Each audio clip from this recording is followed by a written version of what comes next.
एक पुलिस थाना। दोपहर का समय। थाने में चाय की खुशबू, थोड़ी सी ऊप फैली हुई थी। कुछ सिपाही अपने फ़ोन चला रहे थे, कुछ फाइल पलट रहे थे। तभी बाहर से एक कांपती हुई आवाज़ सुनाई दी, साहब मुझे मदद चाहिए। थाने के दरवाजे पर खड़ा था एक थका परेशान बुजुर्ग, उम्र लगभग 80 साल, चेहरा झुर्रियों से भरा, कपड़े गंदे फटे, हाथ में एक फटा हुआ झोला। आंखों में थकान से ज़्यादा उसकी परेशानियां थीं। यह एक आखिरी उम्मीद। अबे ओए बाबा, यहाँ भीख नहीं मिलती, जाओ यहाँ से बाहर जाओ। एक सिपाही से झुनझुनाकर कहा, मैं भीख नहीं मांग रहा हूँ साहब, मेरा सामान चोरी हो गया है, एक शिकायत दर्ज कराना है। बुजुर्ग ने धीमी आवाज़ में कहा। सिपाही ने एक बार फिर उसकी तरफ देखा, फिर मुंह फेर लिया। चोरी क्या चोरी हो गया है, कटोरी या चप्पल? देखो बाबा, हमारा समय मत खराब कीजिए।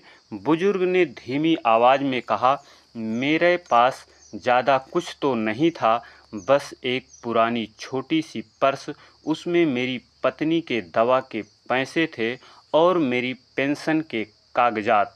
अब थाने में कोई हंस रहा था तो कोई नज़रें चुरा रहा था। तभी अंदर के कमरे से किसी ने पूछा, क्या हुआ, बाहर कौन है? ये आवाज़ थी एसपी अमरनाथ सिंह की। तेज आवाज़, चेहरे पर अनुशासन की शक्ति पर दिल का साफ यही कहा जाता था। उनके बारे में सिपाही ने बिना किसी मन के जवाब दिया, कोई बुजुर्ग आया है सर, चोरी का केस बताकर भीख मांग रहा है। अंदर से कोई फाइल पटकी गई, चोरी का मामला है तो सुनो, भीख मांगना और शिकायत करना दोनों अलग अलग चीज़ें हैं, भेजो उसे अंदर। बुजुर्ग कांपते हुए अंदर पहुंचा।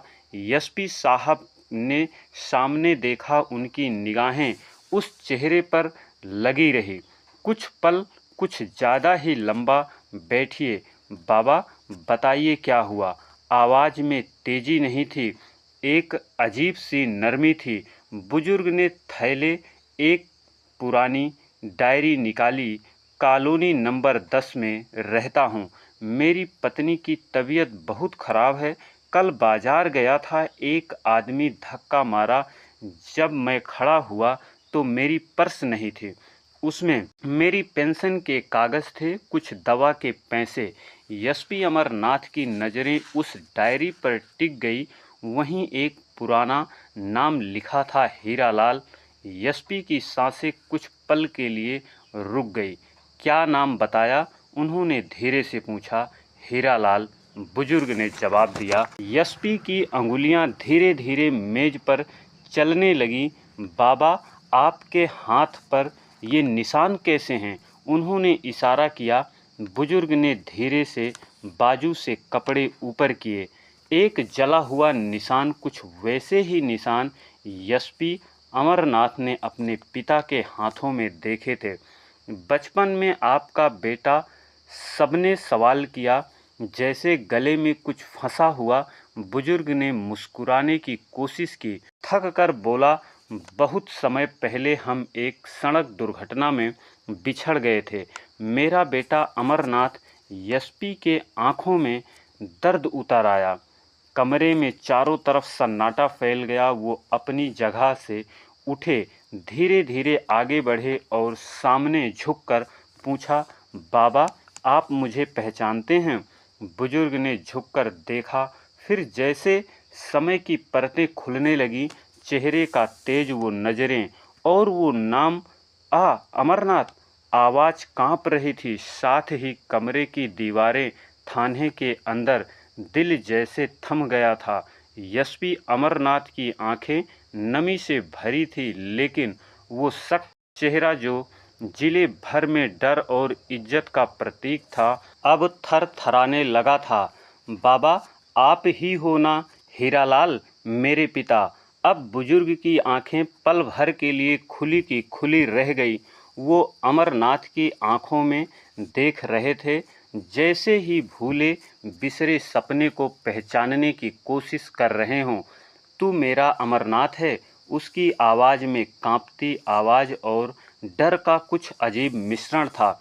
यशपी ने आगे बढ़कर उनके हाथ थाम लिए। हाँ बाबा, मैं ही हूँ, आपका बेटा, जिसे आपने बस स्टॉप पर आखिरी बार देखा था। बुजुर्ग का शरीर कांपने लगा, उनकी आंखों से आंसू बहने लगे, होंठ हिल रहे थे, पर कोई शब्द नहीं निकल रहे थे। एक पल के लिए वो फर्श पर ही बैठ गए और यशपी भी घुटनों के बल नीचे आ गया। सिपाही अभी तक जो खड़े होकर तमाशा देख रहे थे, सन्न रह गए। जो बुजुर्ग झूठा शिकायत करता लग रहा था, वही इस थाने के सबसे ताकतवर अफसर का पिता निकला। लेकिन पिताजी कहाँ चले गए थे? उस दिन के बाद आप कभी नहीं मिले। अमरनाथ की आवाज़ टूट रही थी। हीरा लाल ने धीरे धीरे जवाब दिया, वो बस हादसे की सत में तुम्हें ढूंढता रहा बेटा, लेकिन भगदड़ में सब बिछड़ गए। फिर मुझे ज़्यादा चोटें भी आईं, हॉस्पिटल में महीनों भर रहा, फिर समझा कि शायद तू नहीं रहा, मैं जिंदा रहा।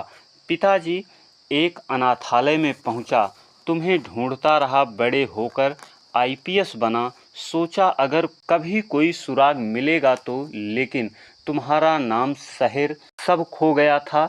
बुजुर्ग ने कांपते हाथों से बेटे का चेहरा छू लिया। कितना बड़ा हो गया, अफसर बन गया बेटा। पूरा थाना अब भावुक हो गया था। कोई चुपचाप आंखें पोंछ रहा था तो कोई छुपकर वीडियो बना रहा था। लेकिन उस समय कोई नियम वर्दी, कोई औपचारिकता नहीं थी। सिर्फ एक बाप और बेटे की मुलाकात थी जो जिंदगी भर अधूरी रही थी। एसपी ने आदेश दिया, रिकॉर्ड करो कि बाबा की शिकायत एफआईआर दर्ज होगी और इस केस के तह तक जाया जाएगा। सभी अफसर हरकत में आ गए। एक सिपाही चाय लेकर आया। बाबा जी कुछ खाइए, बहुत देर से आप भूखे हैं। एसपी ने खुद जाकर अपनी केबिन से कपड़ा लाया और पिता के पैरों से धूल साफ की। मैंने कितनी बार भगवान से मांगा, एक बार मिलवा दो, बस एक बार। अब मैं आपको कहीं नहीं जाने दूंगा पिताजी। बुजुर्ग बोले, नहीं बेटा, मैं किसी पर बोझ नहीं बनना चाहता। बोझ पिताजी, अगर आपकी दुआ ना होती तो आज मैं एसपी नहीं होता। मेरा पूरा जीवन आपसे ही तो है। थोड़ी देर में प्रेस को भी खबर मिल गई थी। थाने के बाहर मीडिया इकट्ठा हो गई थी। एसपी अमरनाथ ने जो किया वो आज का सबसे बड़ा संदेश है, एक पत्रकार ने कहा, और शायद वो सही था। ये कहानी सिर्फ एक बाप बेटे की नहीं थी, ये कहानी थी हर उस इंसान की जिसे दुनिया ने भुला दिया, लेकिन किस्मत ने नहीं। शाम ढल चुकी थी। पुलिस स्टेशन की भीड़ धीरे धीरे कम हो रही थी, लेकिन एक कोना अभी भी भावनाओं से भरा हुआ था। एसपी अमरनाथ सिंह अपने पिता को अपने सरकारी वाहन में बिठाकर अपने सरकारी आवास की तरफ जा रहे थे। रास्ते भर दोनों के बीच कोई बातचीत नहीं हुई, लेकिन वो चुप्पी बोझिल नहीं थी। वो चुप्पी उन सालों से थी जिन्हें भरना मुश्किल था। बुजुर्ग हीरालाल खिड़की से बाहर देख रहे थे, जैसे हर एक दृश्य उनके लिए नया था, बहुत बदल गया था यह शहर। उन्होंने धीरे से कहा, शहर बदला है पिताजी, पर आपका बेटा आज भी वैसे है जैसे आखिरी बार बस स्टॉप पर गले लगाकर रोया था। अमरनाथ ने गाड़ी चलाते हुए कहा। घर पहुंचने पर अमरनाथ की पत्नी शिखा दरवाजे पर खड़ी थी। वो समझ नहीं पा रही थी कि एसपी साहब इतने भावुक क्यों हैं और साथ में कौन है। शिखा, मिलो, ये मेरे पिताजी हैं। शिखा चौंक गई। आपने कहा था? हाँ, मैं भी यही समझती कि वो नहीं रहे, लेकिन किस्मत ने आज से मुझे फिर से उनका बेटा बना दिया। शिखा ने तुरंत उनके पैर छुए, उन्हें सम्मानपूर्वक अंदर ले गई। रात का खाना दोनों लोगों ने साथ में खाया। बहुत सालों के बाद खाने के बाद अमरनाथ पिता के कमरे में बैठा उनके पैरों के पास बैठकर पुरानी बातों को सुन रहा था। हीरालाल ने धीरे से कहा, बेटे, तुमसे कुछ छुपाया है। अमरनाथ चौंका, क्या बात है? पिताजी, तू जब अनाथालय पहुंचा था मैं तुम्हें ढूंढने निकला था, लेकिन मैं अकेला नहीं था, तेरी माँ भी थी। मेरे साथ। अमरनाथ के चेहरे से रंग उड़ गया।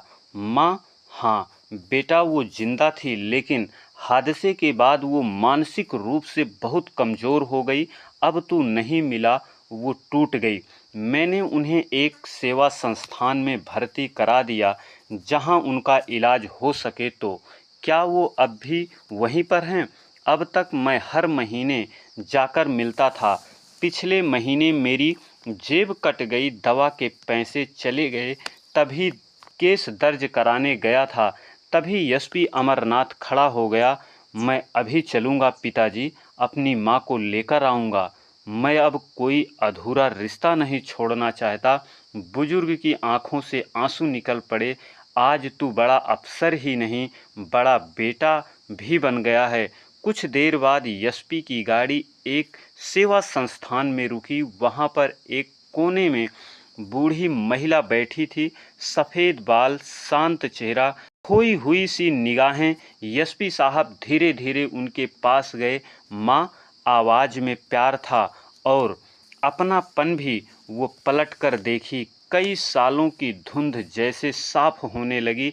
अमरनाथ, उसकी आंखें पहली बार चमकी। एसपी अमरनाथ ने उनका झुककर हाथ थामा और कहा, हाँ माँ, मैं आ गया हूँ, आपका बेटा। सेवा आश्रम की नर्सें, स्टाफ सब उस पल को देख रहे थे। एक बिछड़ा हुआ परिवार फिर से मिल गया था। सुबह की पहली किरणें एसपी अमरनाथ के घर की खिड़कियों से अंदर आई तो घर के अंदर की रौनक कुछ अलग ही थी। वर्षों बाद उस घर की एक माँ की ममता, पिता का स्नेह, एक बेटे की संतुष्टि का उजाला फैला था। अमरनाथ ने दोनों के पैर छूकर आशीर्वाद लिया। अब मैं अकेला नहीं हूँ, अब मेरा घर है, मेरा परिवार है। शिखा ने हाथ में आरती की थाली ली और सास ससुर की पूजा की। माता पिता, आप दोनों मेरे लिए भगवान हैं। उस दिन थाना परिसर में एक दिन विशेष सभा रखी गई। सभी अधिकारी, कर्मचारी और स्थानीय लोग मौजूद थे। एसपी अमरनाथ सिंह मंच पर खड़े थे। उनके पास बैठे थे उनके माँ बाप हीरालाल और माँ सोनमती। अमरनाथ ने मंच पर माइक उठाकर कहा, आप लोग जानते होंगे कि एक बुजुर्ग की शिकायत के लिए मैंने पूरे थाने को क्यों रोका। वो बुजुर्ग कोई और नहीं बल्कि मेरे पिता थे।